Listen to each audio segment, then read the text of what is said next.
oh, oh. Bonjour à tous. Alors aujourd'hui, dans le cadre donc de ma campagne, vous voyez j'ai un petit flocage et plein de choses qui se baladent encore sur ma table. Oui, je suis en train de terminer ma portion de campagne, donc ma seconde portion, vu que la première est déjà finie. Et aujourd'hui, on se retrouve pour apprendre à faire une route parmi les mille et une façons qu'il y a de faire des routes.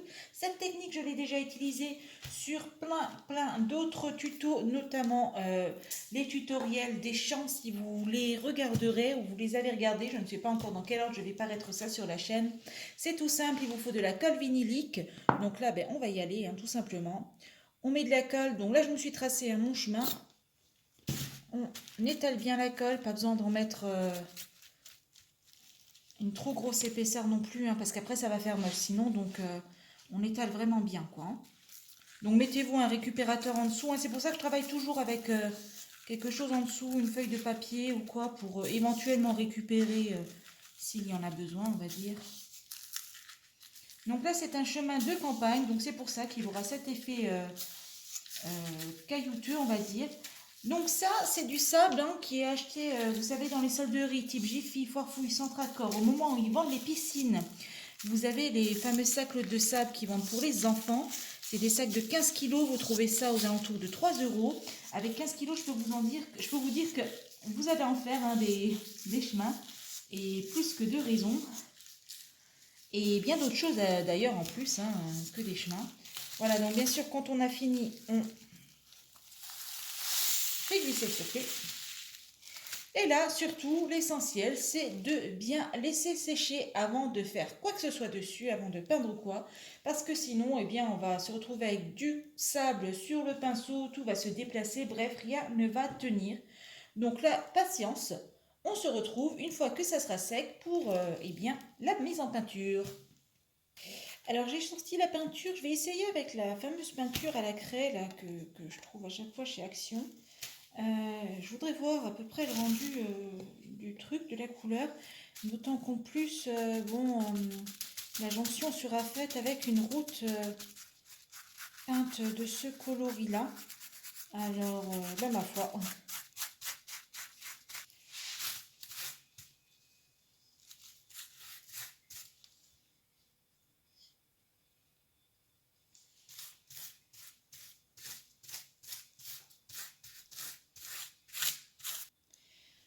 Alors, nous revoilà avec notre portion de route. Donc, comme vous le voyez, ça a séché. J'ai déjà peint en brun foncé de noir pour symboliser la terre en dessous.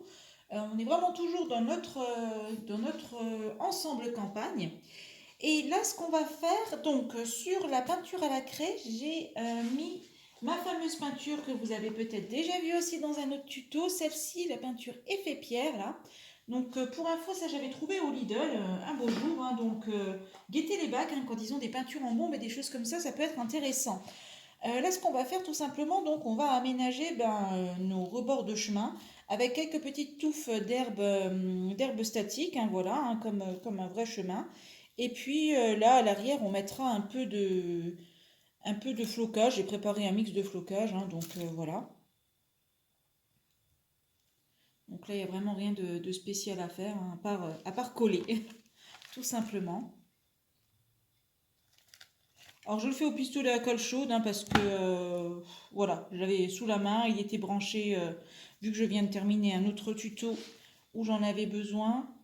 Donc voilà, vous pouvez le faire à n'importe quelle colle qui tienne, donc plutôt de la colle, je dirais plutôt de la colle vinylique.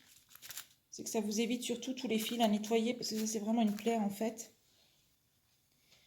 Alors ça y est, j'ai collé mes petites touffes d'herbe tout le long du chemin. Et maintenant, ce qu'on va faire, c'est qu'on va s'atteler à floquer par ici, avec tout simplement un mélange de flocage en sciure, plus le fameux flocage, donc celui-là vous le connaissez aussi, le flocage réalisé en fait avec la mousse florale.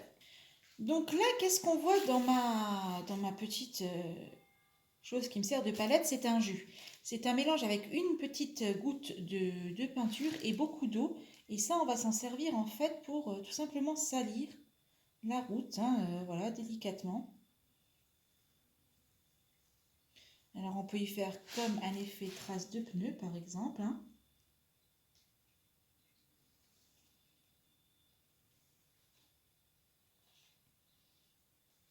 Comme ça fait très sombre, ça a l'air mouillé, tout ça, mais voilà, hein, ça va vite sécher, ne vous inquiétez pas. Voilà, donc le jus, hein, vous le faites bien avec une couleur foncée. Donc moi c'était un brun noir, hein, vraiment, que j'ai utilisé. Parce que le but est qu'il faut quand même qu'on le voit, hein, une fois que ça va avoir séché. Eh bien ça y est, on y est, la route est terminée. Donc vous voyez ce que ça fait le jus, ça fait vraiment des traces de salissure.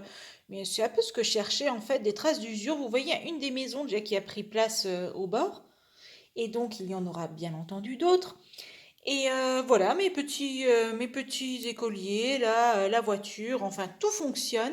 Donc c'était vraiment pour vous proposer cette façon de faire une route, donc avec du sable et apprendre à texturer en fait avec du sable. Moi j'espère vraiment que ça vous aura donné des idées en fait pour vos villages ou pour autre chose hein, même, hein, pour vos petits dioramas ou autres. Et je vous donne rendez-vous eh bien très très vite pour une prochaine vidéo.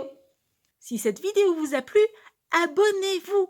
C'est juste là en dessous, un petit clic, on active la petite cloche et on reçoit toutes les notifications sur son mail pour qu'on se retrouve très très vite sur une prochaine vidéo.